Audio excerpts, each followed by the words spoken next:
आज भारतरत्न दिलेले तीनही व्यक्ती हे त्यांनी आपल्या जीवनामध्ये या देशाकरता खूप मोठं काम केलंय।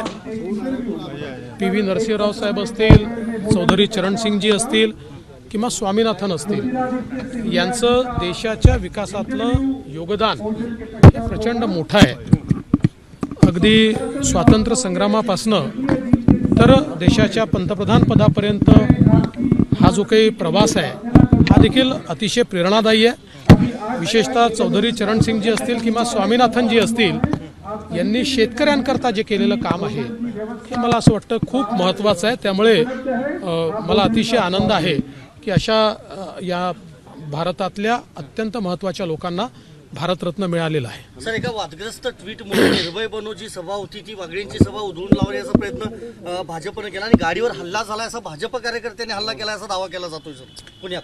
बघा, असं आहे की कायदा आणि सुव्यवस्था कोणी हातामध्ये घेऊ नये।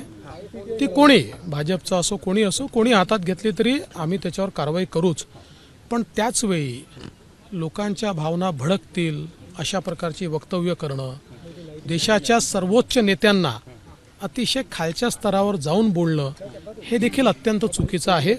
तथापि ते कितीही चुकीचे बोलले तरी देखील कायदा आणि सुव्यवस्था राखणं हे आमचं काम आहे, पोलिसांचं काम आहे, ते पोलीस चोख करते। कायदा आणि सुव्यवस्थेसाठी अमित शहा यांनी हस्तक्षेप करावा अशी मागणी शिवसेनेने केली आहे। राज्यातील प्रियंका चतुर्वेदींनी पत्र लिहिलेलं आहे। मला असं वाटतं की असं पत्र ज्यावेळी वाजे लादेन आहेत का अशा प्रकारचे वक्तव्य झाले त्यावेळी लिहायला पाहिजे होतं। ज्यावेळी अँटिलिया समोर बॉम्ब ठेवण्यात आला त्यावेळी लिहायला पाहिजे होतं। ज्यावेळी त्यांच्या सरकारचा गृहमंत्री हा 100 कोटी रुपयाची लाच मागितली म्हणून जेलमध्ये गेले त्यावेळी त्यांनी अशा प्रकारचं पत्र लिहायला पाहिजे होतं। त्यामुळे मला असं वाटतं की राजकीय चाललेलं आहे आणि अतिशय फ्रस्ट्रेटेड अशा प्रकारचं सगळं मला विरोधी पक्ष दिसतो आहे, निराश विरोधी पक्ष दिसतोय, त्यामुळे ते अशा प्रकारच्या मागण्या करतीलच।